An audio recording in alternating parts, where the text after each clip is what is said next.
J'ai été assez amusé cet été de voir la police nationale demander à une femme de se dévêtir. Et je me suis dit qu'il y a quelques décennies encore, cette même police aurait très certainement demandé à des jeunes filles sur la plage de se rhabiller. Tantôt trop long, tantôt trop court, à croire que le vêtement de plage est symptomatique de ce qui se passe dans la société.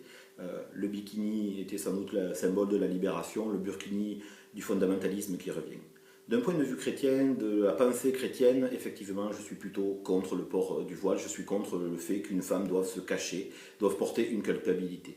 Mais en tant que citoyen d'une république laïque, je ne peux être que pour la liberté.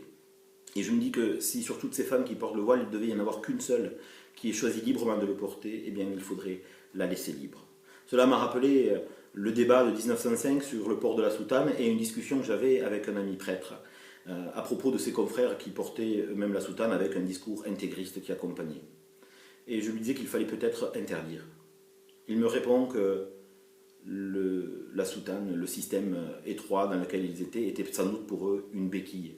Et que notre rôle n'était pas de donner un coup de pied dans la béquille, mais de les aider à marcher sans. Je crois que l'évangile, c'est justement cet évangile que Jésus nous annonce, c'est exactement le fait de ne pas donner de coup de pied dans la béquille. Cet évangile, c'est ce qui relève. Comme Jésus va relever le boiteux, il va donner la vue à l'aveugle. L'évangile est là pour relever l'humain, pour le repasser au centre de sa vie. Et comme il est dit dans l'évangile de Jean, la vérité vous rendra libre. Nous avons, par la pédagogie, par la discussion, par le dialogue, à permettre à chacun de trouver sa vérité. La vérité de sa foi, la vérité de sa vie.